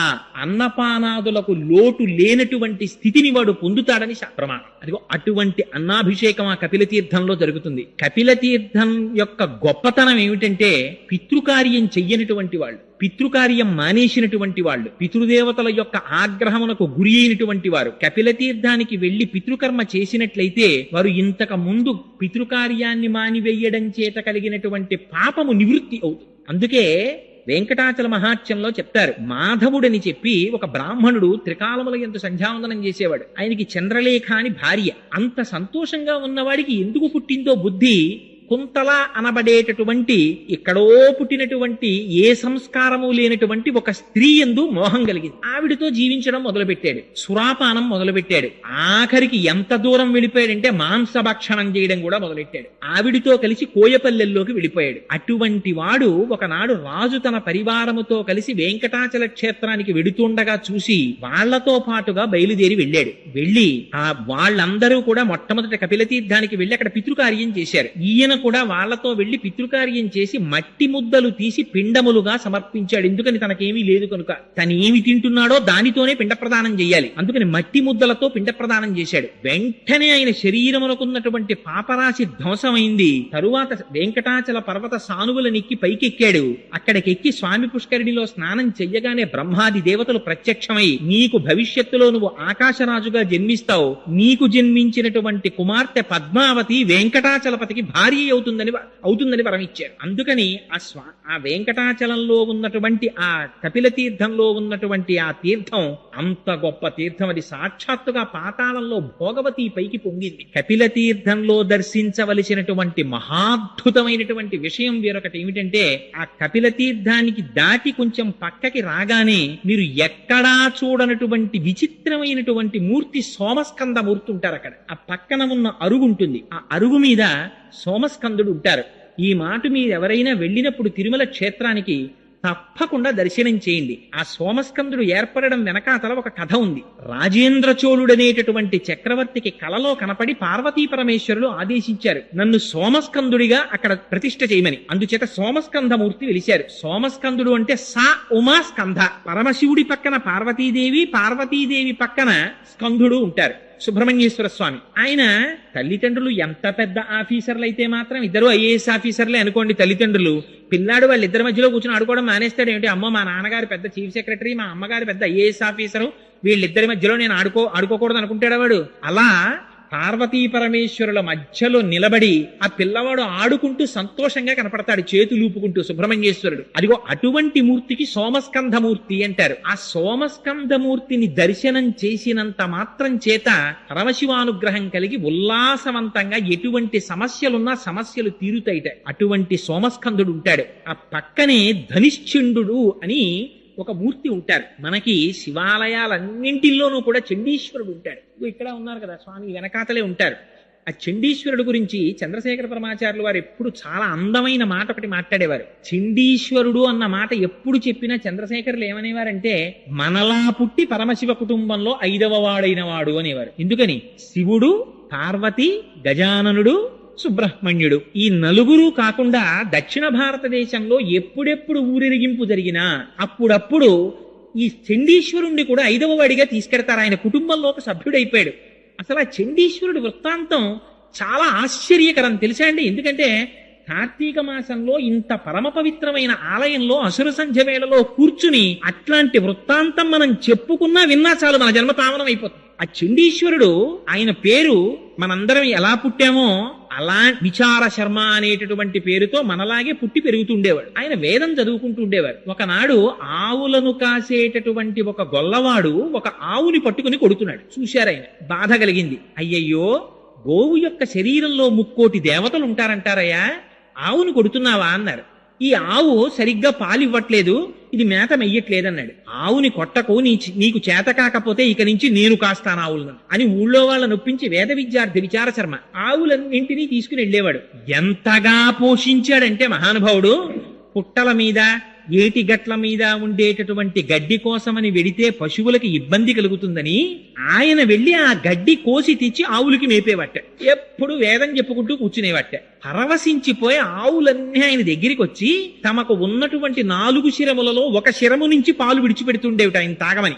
ఆయన నేను త్రాగడం ఏమిటని దొన్నెలలో ఆ పాలు పట్టి తీసుకుని వెళ్లి ఓ చెట్టు కింద పెట్టి ఒక సైకతలింగాన్ని ఏర్పాటు చేసుకుని ఆకు దొన్నెలలో పువ్వులు తెచ్చి ఈ పాలతో పరమశివుడికి అభిషేకం చేసుకుంటుండేవాడు సైకతలింగానికి. ఒకనాడు అరణ్య మార్గంలో అటుగా వెళ్ళిపోతున్నటువంటి ఆ ఊళ్ళో ఉన్న ఒక వ్యక్తి చూసి ఈ పిల్లవాడు ఆవుల నుంచి వచ్చినటువంటి పాలని తీసి సైకతలింగానికి పూజ చేసి వృధా చేస్తున్నాడని వెళ్లి అక్కడ ఉండేటటువంటి ప్రజలతో చెప్పారు. వాళ్ళందరూ విచార శర్మ యొక్క తండ్రి గారిని గద్దించి అడిగారు, మీ పిల్లవాడు ఇప్పటికి వాళ్ళకి శుభ్రంగా ఆవు పాలు వస్తున్నాయి, అయినా ఈ పిల్లవాడు కొన్ని పాలు వృధా చేసేస్తున్నాడని వాళ్ళకి బాధ.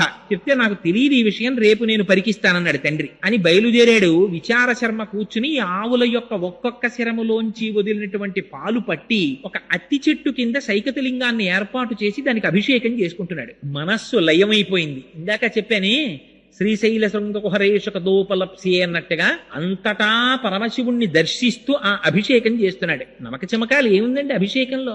నమక చమకాలన్నీ అన్నింటిలో నువ్వున్నావు, అన్నింటిలో నువ్వున్నావు, అన్నింటిలో నువ్వున్నావు, అన్నింటిలో నువ్వున్నావు, అంతే నమ్మకం అంటే. అంతా నువ్వే అని చెప్పడమే. పేన్యాయచ సికత్యాయచ చోరాయచ శిష్ప్యాయచ, ఇందులో లేడు. దొంగలో నువ్వే, దొంగలో నువ్వే, వడ్రంగిలో నువ్వే, నురుగులో నువ్వే, నీటిలో నువ్వే, నిప్పులో నువ్వే, అడవిలో నువ్వే, ఆ పైన మెరిసే మెరుపులో నువ్వే, విద్యుత్తులో నువ్వే, భూమి మీద నువ్వే, నువ్వు తప్ప ఇంకొకటి లేదని చెప్పడమే నమక చమకాలు. అటువంటి దర్శనం చేస్తూ ఆ అభిషేకం చేసుకుంటున్నాడు.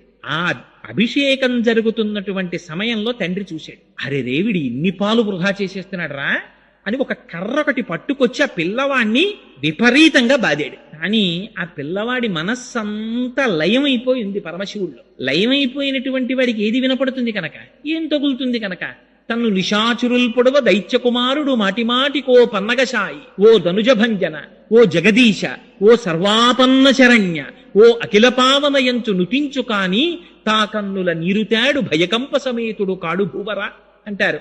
ఆనాడు ప్రహ్లాదుండి బాధిస్తే ఆ లక్ష్మీనారాయణుల్ని తలుచుకుంటూ ఆ బాధలన్నీ మరిచిపోతే స్వామివారు ప్రహ్లాదుండి రక్షించుకున్నట్టుగా పరమశివుడు రక్షించుకున్నాడు ఆ పిల్లాన్ని. చిట్ట చివర ఆ తండ్రికి అసహనం వచ్చింది. ఒరే కొట్టి కొట్టి నా చేతులు నెప్పెడుతున్నాయి కానీ వీడు అభిషేకం మానట్లేదురా అని అక్కడ ఉన్నటువంటి పాలకుండని తన కాలుతో తన్నాడు. ఆ కుండ పగిలిపోయేటప్పటికి పిల్లవాడు బహిర్ముఖుడయ్యాడు. వాడికి ఆగ్రహం వచ్చింది. దేనికి ఆగ్రహం వచ్చింది? నేను జయిస్తున్నటువంటి శివాభిషేకానికి అంతరాయం కల్పించాడు అని అక్కడ పశువులు కాసేటటువంటి కర్ర తీశాడు.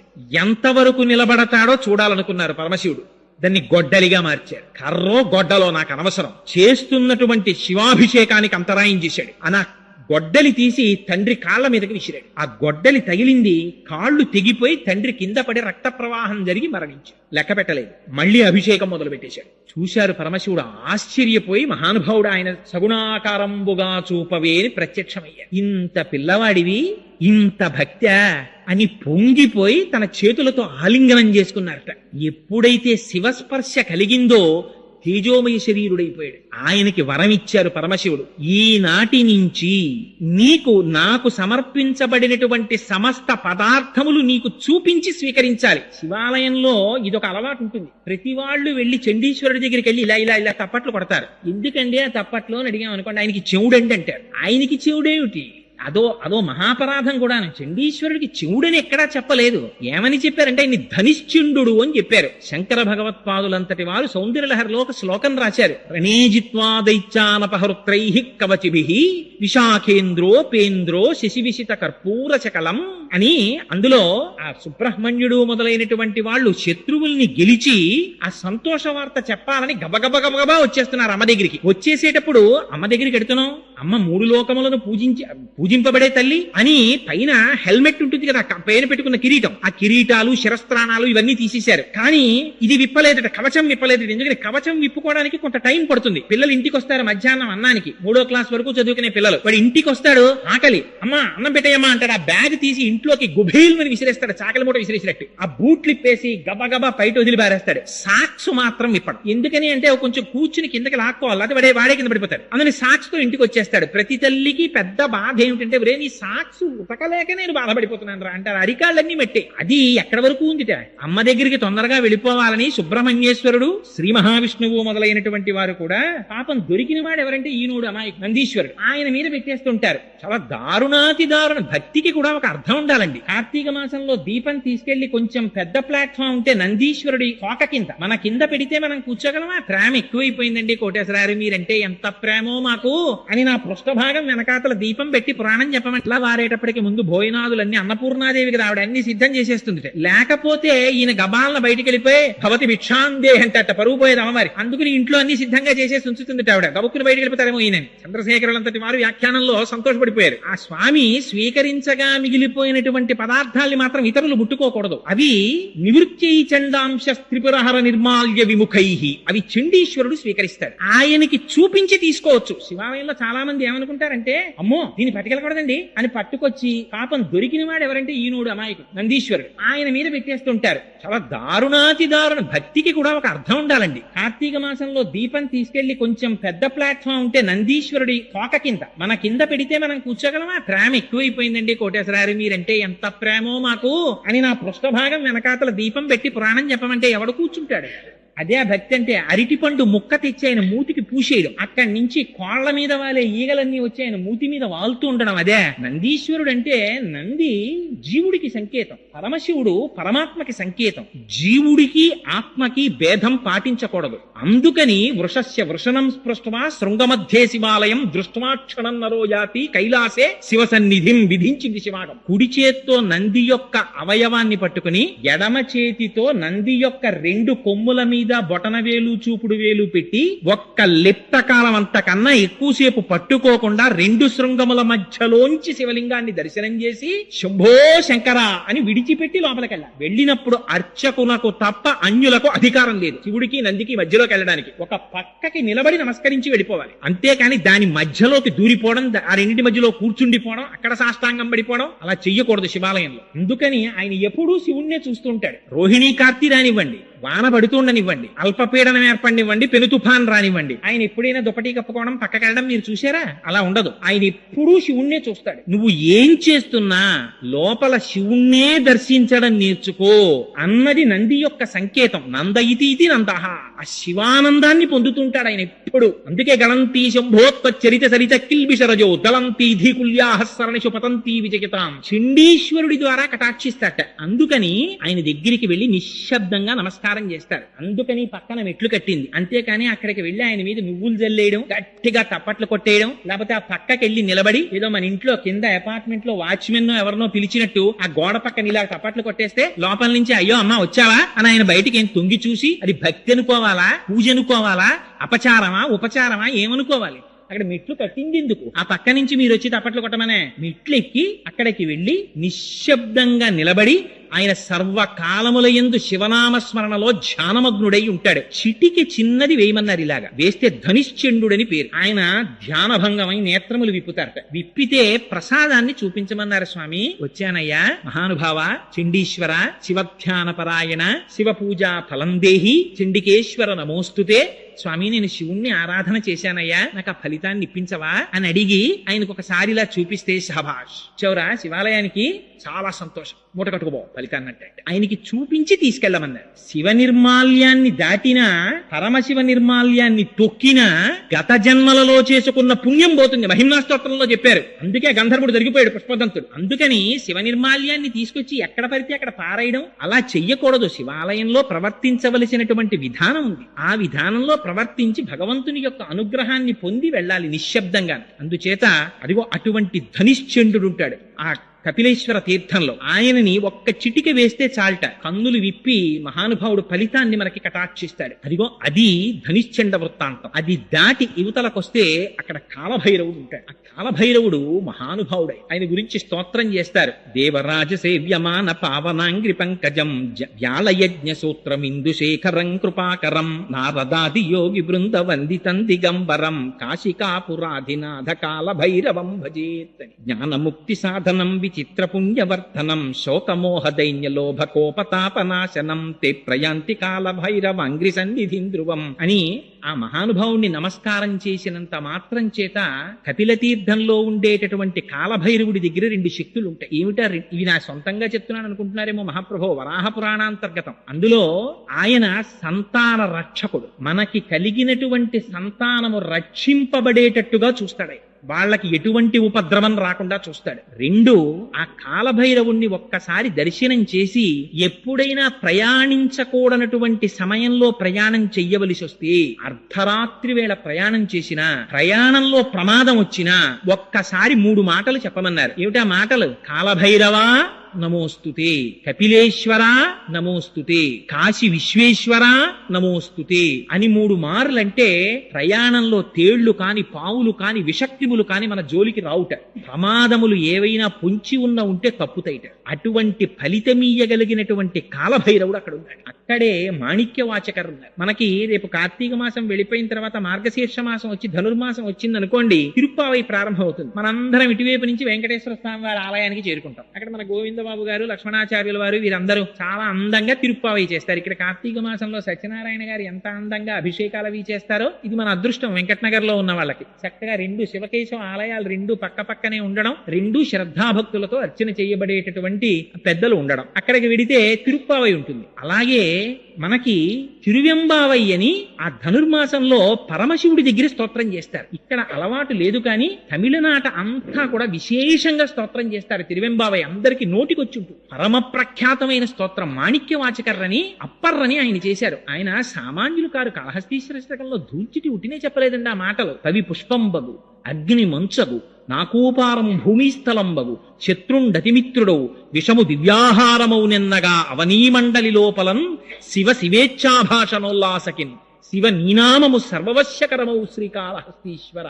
శివా శివా అన్న 2 మాటలు జన్మనంతటినీ కూడా మన కష్టములను ఈడేర్చి మన్ని ఒడ్డు చేర్చగలిగినటువంటి బ్రహ్మాండమైనటువంటి నౌక ఆ శివనామం. అందుకే అప్పర్రని మనకి నాయనార్లు ఎలా అయితే వైష్ణవ సాంప్రదాయంలో 12 ఆళ్వార్లు ఉంటారో శైవ సాంప్రదాయంలో 63 మంది నాయనార్లు ఉన్నారు. వాళ్ళు పరమశివ భక్తులు. అందులో పరమ ప్రఖ్యాతి వహించిన వారిలో అప్పరకరు. వారిని వాగీశులు అంటారు. మరి తల్లిదండ్రులు చిన్నతనంలోనే మరణించారు. పాపం అక్కగారికి పెళ్లి కుదిరింది. తీరా పెళ్లి కుదిరిన తరువాత ఆ వరుడు మరణించాడు. నిశ్చితార్థం అయిపోయింది కనుక నేను ఇంకొక వివాహం చేసుకోనని తిలకాంబిక అని ఆవిడ అలా ఉండిపోయారు. ఈ తమ్ముణ్ణి పెంచితే ఈయన జైనుల్లో కలిసిపోయారు. కలిసిపోతే ఈవిడ రోజు శివాలయానికి వెళ్లి ప్రార్థన చేసేవారు. స్వామి మా తమ్ముడు మళ్ళీ శైవంలోకి వచ్చేటట్టుగా అనుగ్రహించు అని. ఒకనాడు పరమశివుడు ఆవిడికి స్వప్న సాక్షాత్కారం ఇచ్చాడు. ఇచ్చి శూలవ్యాధితో బాధపెట్టి నీ తమ్ముడిని తీసుకొస్తాను శైవంలోకి అన్నాడు. ఆయనకి శూలవ్యాధి బయలుదేరి అపారమైన కడుపు మంట నొప్పి. ఒకనాడు అక్కగారికి కబురు చేశారు. ఆవిడంది నేను రాను, నువ్వు జైనుల్లో ఉన్నావు,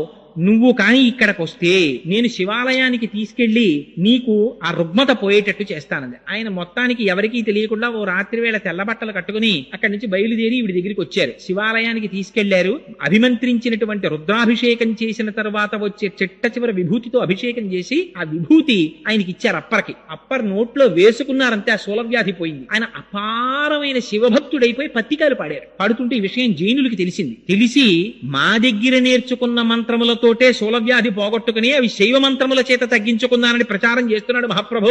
అందుకని పిలిచి అప్పర్ని దండించమన్నారు. రాజుని కట్టేసి తీసుకొచ్చారు. అప్పర్ని తీసుకొచ్చిన తర్వాత ఏమయ్యా నువ్వు ఇలాంటి మాటలు చెప్తున్నావు కదా, నిన్ను శివుడు ఎలా రక్షిస్తాడో చూస్తాం, ఉడుకుతున్న సున్నపు గదిలో పారేయండి అన్నారు. పడేశారు. తీసుకెళ్ళి పడేస్తే హాలాహలాన్ని మింగినవాడు నా ప్రభు, నాకేమిటి బెంగ అని శివుడి మీద పత్రికాలు పాడుతూ ఆ గదిలో వెళ్ళిపోయారు. మరునాటి వరకు కాపలా ఉన్నారు భటులు. తలుపులు తీశారు. మంచు గడ్డలా ఉంది లోపల. ఏసీ చేసేస్తే ఎలా ఉంటుందో అలా ఉంది గది. అందులోంచి బయటకు వచ్చారు. అప్పర్ విషం కలిపిన అన్నం పెట్టారు.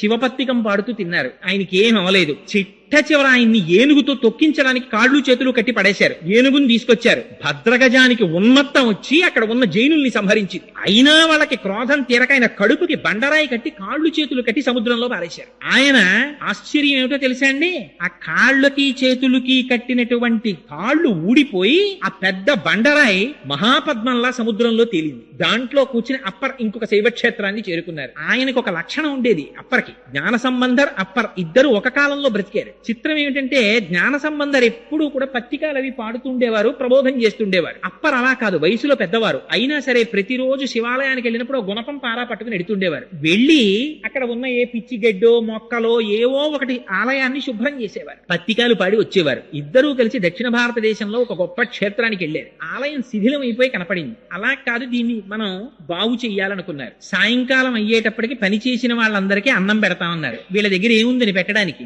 అందరూ పని చేస్తుండేవారు. అప్పర్ కూడా పని చేసేవారు. జ్ఞాన సంబంధర్ మాత్రం పని చేసేవారు కాదు. ఇద్దరు కూర్చుని పత్రికలు పాడేవారు. తూర్పు గోపురంలో ఒక బంగారు నాణ్యం, పశ్చిమ గోపురంలో ఒక ఇప్పటికీ ఉన్నాయండి ఆ శివాలయాలన్నీ తమిళనాడులో. అప్పర్ వాళ్ళు పునర్నిర్మించిన ఆలయాలు. 2 బంగారు నాణ్యాలు దొరికేవి. జ్ఞాన సంబంధరికి దొరికినటువంటి బంగారు నాణ్యాన్ని బయటికి తీసుకెడితే వచ్చేటటువంటి డబ్బు కన్నా అప్పర్కి దొరికిన బంగారు నాణ్యంలో బంగారం ఎక్కువ ఉంది అని చెప్పి ఎక్కువ ధరిస్తుండేవారు వర్తకులు. అందులో ఎందుకు మీలిమి ఎక్కువ ఉంది అని బాధపడి ఒకనాడు జ్ఞాన సంబంధర్ స్తోత్రం చేశారు పరమశివుణ్ణి. స్తోత్రం చేస్తే నువ్వు కేవలం స్తోత్రం మాత్రమే చేస్తావు. అప్పర్ అలా కాదు, కాయిక కష్టం కూడా చేస్తారు. తన శరీరాన్ని కూడా శివ కైంకర్యానికి ఉపయోగిస్తున్నాడు. అందుకే ఆ నాణ్యంలో మేలిమి ఎక్కువ ఉంటోందని పరమశివుడు తీర్పు చెప్పారు. అంతటి మహానుభావుడు అప్పర్. అందుకని అదిగో ఆయన ఉన్నారే, ఆయన మూర్తి దర్శనం మీరు చెయ్యి. ఆయన ఎంతటి గొప్పవారో తెలుసా అండి అప్పర్. అప్పర్ కైలాస శిఖరం మీదున్న పరమశివుడి దర్శనం చేస్తానని హిమాలయ పర్వతాల దగ్గర ఉన్నటువంటి మానస సరోవరాన్ని దాటి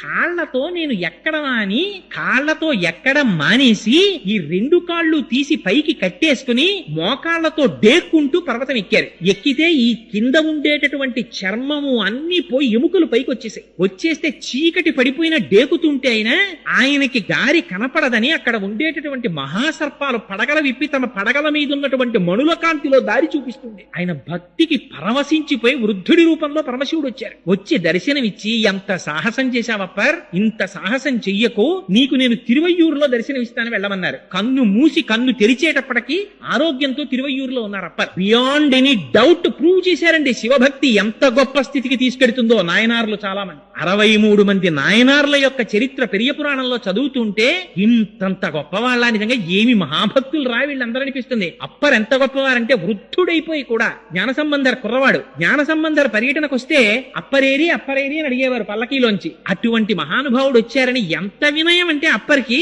జ్ఞాన సంబంధర్ కూర్చున్న పల్లకీని అప్పర్ మోస్తుండేవారు. ఇక్కడే ఉన్నానన్నారు. ఎక్కడున్నారని చూస్తే తన పల్లకీ మోస్తున్నారు. గభాలన పైనుంచి దూకి ఆయన్ని కౌగిలించుకుని అప్పా అని పిలిచారు ఆయన్ని. అందుకని ఆయనకి అప్పర్ అని పేరు వచ్చింది. వాగీశుడు అని బిరుదు ఆయనకి. అటువంటి మాణిక్యవాచకర్ ఆ అప్పర్ వాళ్ళ విగ్రహాలు ఇప్పటికీ కూడా కపిల తీర్థంలో మీరు సాకారంగా చూడొచ్చు. అక్కడ ఎదురుగుండా ఉంటాయి. అక్కడే 2 బిల్వ వృక్షములు ఉంటాయి కపిల తీర్థంలో. ఆ 2 బిల్వ వృక్షములే పార్వతీ పరమేశ్వరుల యొక్క సాకార స్వరూపమని నమ్ముతారు. ఎందుచేత అంటే బిల్వ వృక్షం అపారమైనటువంటి ఐశ్వర్యాన్ని ఇస్తుంది. ఆ బిల్వవృక్షం కింద కూర్చునే లక్ష్మీదేవి తపస్సు చేసింది. 5 చోట్ల మాత్రమే లక్ష్మీదేవి ఉంటుంది అని చెప్తారు. ఆ 5 ఒకటి మారేడు దళం. అందుకే మారేడు దళాలతో పరమశివుడికి పూజ చేయడం చేత కలిగేటటువంటి లక్ష్మీ ప్రసన్నత అపారమైనటువంటి ఐశ్వర్యం. చాలా మందికి ఒక తెలియని అపోహ ఒకటి ఉంటుంది. ఏమిటా అపోహ అంటే,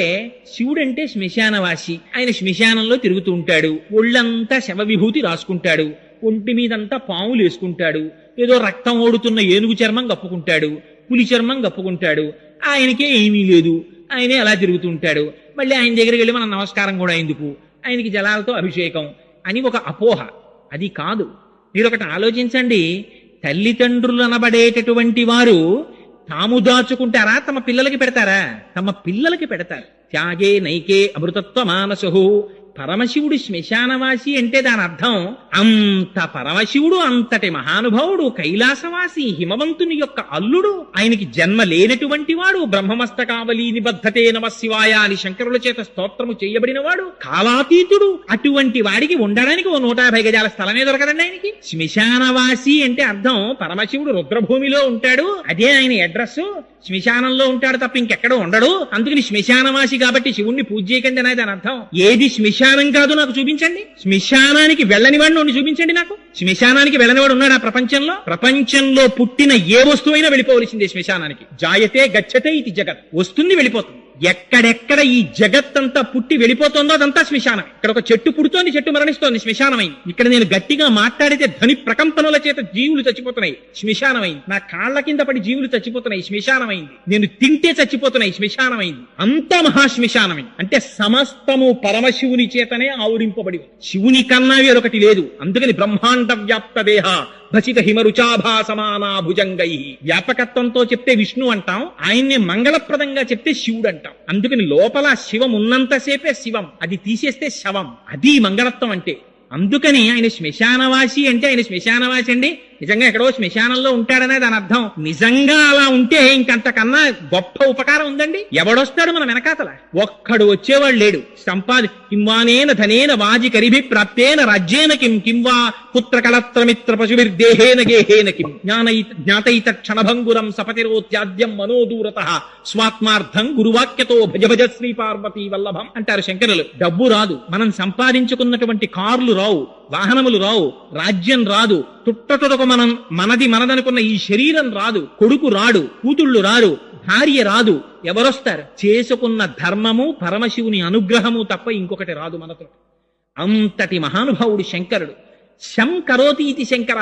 ఆయనకి శుభం చెయ్యడం తప్ప అసలు శంకరుడికి అమంగళం చెయ్యడం చేత కాదు ఆయనకి. అటువంటి వాడు శంకరుడు అంటే. అందుకే ఆయనకి మారేడు దళాలతో పూజ. మారేడు దళం అంటే లక్ష్మీ స్థానం. ఎక్కడెక్కడ మారేడు చెట్టు ఉంటుందో, ఎక్కడెక్కడ మారేడు దళం ఉంటుందో అక్కడక్కడ లక్ష్మీదేవి ఉంటుంది. అందుకని శంకరుడికి ఆ మారేడు దళంతో పూజ చేస్తారు. 2వ లక్ష్మీ స్థానము పద్మం. పద్మములతో పూజ. అందుకే ఇప్పటికీ కపిల తీర్థంలో కామాక్షి అమ్మవారికి ఆ తామర పద్మాలతో పూజ చేస్తారు. ఆ పద్మము లక్ష్మీ స్థానం.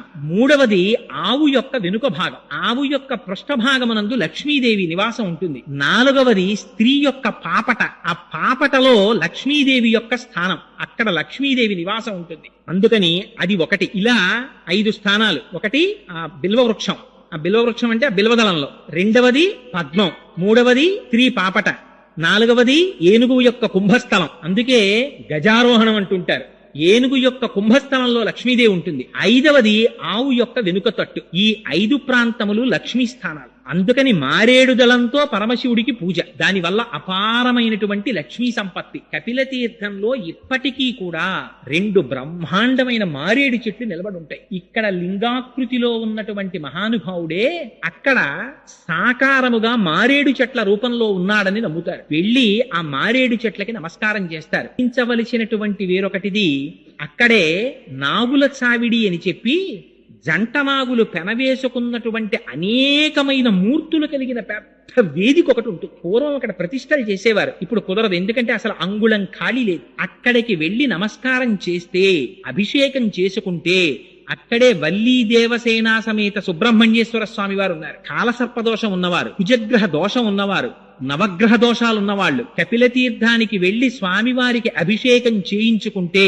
వాళ్ళకి ఉన్నటువంటి సమస్త గ్రహ దోషములు పోతాయంటారు. అదిగో అంతటి పరమపావనమైనటువంటి క్షేత్రం ఆ కపిల తీర్థం. ఆ కపిల తీర్థానికి వెళ్లి సేవించినంత మాత్రం చేత పాపములు నివృత్తి చేయబడి తదనంతరం ఆ శేషశైలాన్ని అధిరోహించి ఆ లోపల ఆనంద నిలయాధీశుడైనటువంటి వెంకటాచల ప్రభువుని సేవిస్తారు. దుచిత పూర్వం అసలు కపిల తీర్థాన్ని సేవించకుండా కపిల తీర్థాన్ని దర్శనం చెయ్యకుండా అసలు ఒక రాత్రి నిద్రపోవాలి కపిల తీర్థంలో. ఆ తరువాత మాత్రమే వెంకటాచలం కొండ మీదకి వెళ్లేవారు. ఇప్పుడు చాలా మంది కపిల తీర్థాన్ని విడిచిపెట్టి వెంకటాచల కొండ మీదకి వెళుతున్నారు. కాబట్టి నా మనవి ఏమిటంటే ఈ మాట మీరు వెంకటాచల క్షేత్రానికి వెళ్ళినప్పుడు తప్పకుండా కపిల తీర్థాన్ని సేవించండి. అది మహత్తరమైనటువంటి తీర్థం. అటువంటి తీర్థాన్ని సేవించడం చేత అటువంటి శివలింగానికి నమస్కారం చెయ్యడం చేత మన శరీరమునకు పట్టినటువంటి పాపరాశి ధ్వంసమై మనకి కావలసినటువంటి భగవంతుని యొక్క అనుగ్రహం ప్రసరింపబడిన నాడు మనకి కావలసినటువంటి కామితములన్నీ వాటంతట అవే తీరిపోతాయి. అంత శక్తివంతం. మీకు ఏవేవి కావాలనుకుంటున్నారో అవన్నీ అక్కడున్నాయి. ఇంకొక గొప్ప విషయం ఏమిటో తెలుసా అండి? వెంకటేశ్వర స్వామి వారు పద్మావతి కళ్యాణం జరగడానికి ముందర వకుళమాతని ఆకాశరాజు యొక్క భార్య అయిన ధరణీదేవి దగ్గరికి పంపిస్తూ ఒక సొరంగ మార్గం చూపించారు. అమ్మా నువ్వు ఈ సొరంగ మార్గంలో వెళితే కింద కపిల తీర్థానికి చేరుకుంటావు. అక్కడ కపిలేశ్వరుడు అన్న పేరుతో శివుడు ఉన్నాడు. ఆయనకి నమస్కరించి ఆయన అనుగ్రహాన్ని పొంది ధరణీదేవి దగ్గరికి వెళ్ళమన్నారు. ఇప్పటికీ వకుళమాత నడిచి వచ్చినటువంటి ఆ సొరంగ మార్గం ఇంకా కపిల తీర్థంలో ఎదురుగుండా ఉంది. దాన్ని నరసింహ గుహ అని పిలుస్తారు. అక్కడ నృసింహస్వామి వారు ఉంటారు. కానీ ఈ మధ్య కాలంలో ఆ నృసింహస్వామి వారి విగ్రహానికి ఉన్నటువంటి ముక్కు కొద్దిగా భిన్నమైంది. అందుకని ఇప్పుడు ఆ గుహ మూసేశారు తలుపులు. కానీ ఇప్పటికీ మీరు ఆ గుహని చూడొచ్చు.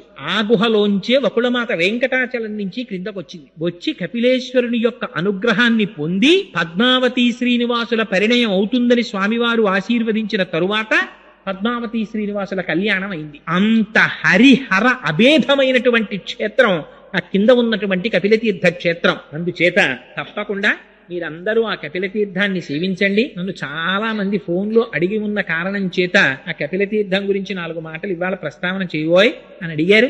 మీరందరూ చేతులు కదుపుతున్నటువంటి పరిస్థితిని, మీకున్న పమిట కొంగులతోటి వాటితోటి మీరు రాసుకుంటున్న పరిస్థితిని బట్టి నేను గమనించాను. మిమ్మల్ని అందరినీ దోమలు విశేషంగా బాధిస్తున్నాయి. అయినా కూడా నిజంగా ఎంత భక్తి తత్పరతతో కూర్చున్నారో కానీ మహానుభావులు ఆ శివనామం వినడానికి ఏమి చేతకాని వాడిని నేను చెప్తేనే ఇంత ఆర్తితో చెవులు దొప్పలు చేసుకుని తాగుతున్నారంటే మీరు ఎంతటి భాగవతులు. కానీ చాలు మన జన్మకి కార్తీక మాసంలో పరమశివ సన్నిధానంలో 4 మాటలు చెప్పుకునే అదృష్టం. పరమశివుని యొక్క అమోఘ కృత్యం అది విన్నంత మాత్రం చేత పుత్రం పౌత్రం సమాసాద్యా స్కంద సాలోక్యతాంబ్రజేత్ అని వాల్మీకి మహర్షి ఫలస్తుతి చెప్పారు. పుత్ర పౌత్రులు, కొడుకులు, మనవలు, మునిమనవలు చూసి హాయిగా ఎటువంటి ఈతి బాధలు రోగాలు లేకుండా ఆరోగ్యంతో ఉండి తొదన స్కందలోకానికి చేరుకుంటాడయ్యా అని ఫలస్తుతి చెప్పారు. అంత పరమపావనమైనటువంటి ఘట్టం గనక రేపటి రోజున సుబ్రహ్మణ్యేశ్వర స్వామి వారి జననమునకు సంబంధించినటువంటి వృత్తాంతాన్ని విజ్ఞాపన చేస్తాను. కార్తీక మాసం కనుక